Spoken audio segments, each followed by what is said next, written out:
How did Gilas Pilipinas lose to Brazil in the semifinals during the Olympic qualifying tournament? Is it because Kai Soto didn't play? Maybe Tim Cone's execution offensively and defensively wasn't that good in this game? Or is Brazil just that much better compared to Gilas Pilipinas? What about you guys? What do you guys think? Let me know and comment down below, and let's make this a conversation on how Gilas Pilipinas lost to Brazil. In today's video, let's talk about how Pilipinas lost to Brazil and what Brazil's game plan was going into the game. If you haven't done so, don't forget to like this video and subscribe to my channel and turn on the notification button, as I will be making videos for you guys every week. And now, let's get to it. One of the obvious reasons why Pilipinas lost is not having Kai Soto. Kai Soto has been playing very well throughout this whole tournament. His 7'3" frame is a huge help down low, not just defensively but also offensively. Kai Soto being out for the semifinals puts a lot of pressure on Junmar Fajardo and Japet Aguilar. The bigs on Brazil were just taking turns on Junmar in terms of scoring or whoever was guarding him. Junmar always had a fresh body on him, whether that's defensively or offensively.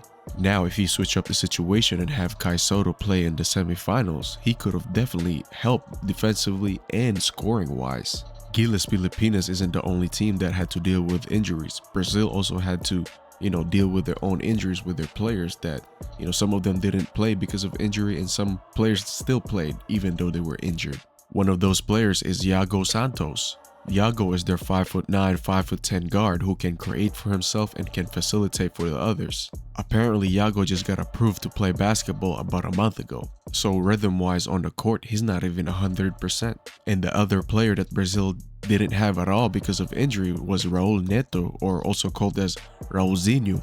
Raulzinho is Brazil's best scorer, and not having him limited Brazil from, scoring offensively. And the coach even mentioned that he had to look elsewhere within his players that, who can fill this gap, and it was very tough for them to fill that gap of not having Raulzinho.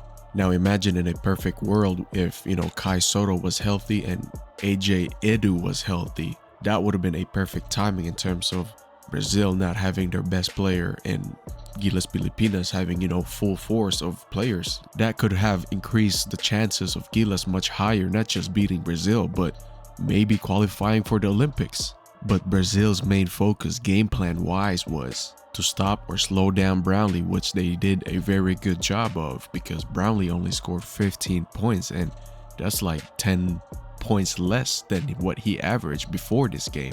In the first two games against Latvia and Georgia, Brownlee had 26 points and 28 points. And if you look at the final score, Gilas Pilipinas only lost by 11 points. Now we have to take that into consideration on what that extra 10-11 points that Brownlee could have had. Not only that Brownlee would have scored another 10 points, that also going to bring momentum and energy toward the whole team. Like 2 to 3 players could have scored extra, maybe 5 points. And now that's Gilas Pilipinas' game to win, if you look at it that way. And if you look at the two previous games that they had before this game against Latvia and Georgia, Gilas Pilipinas basically averaged 90 points.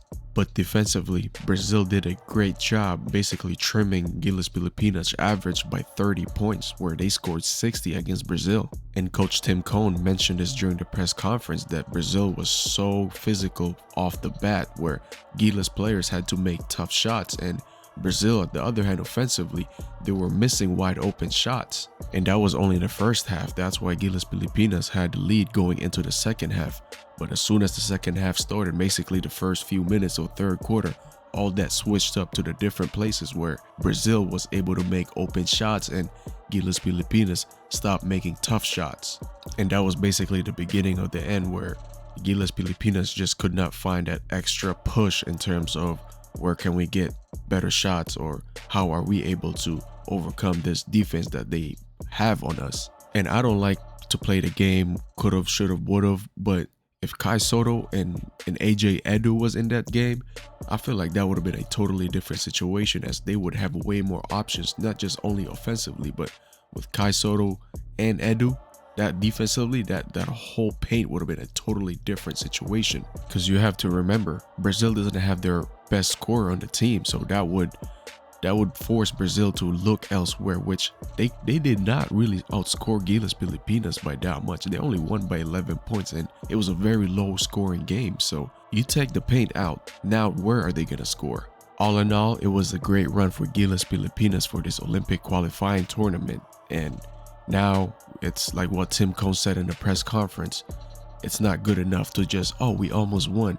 Now Gilas Pilipinas standards is way higher just because of this experience, because we all know that Gilas can now compete, and not only just compete, Gilas are able to beat top 10, top 5 teams now with this type of talent and coaching staff that they have. So it's only up from here for Gilas Pilipinas. But what about you guys? What do you guys think? What's the future holds for Gilas Pilipinas in this upcoming years? Because for me, it's very bright. And don't be afraid and share your opinion on the comment section, and let's make this a conversation. And if you haven't done so, don't forget to like this video and subscribe to my channel. And we will see you on the next video.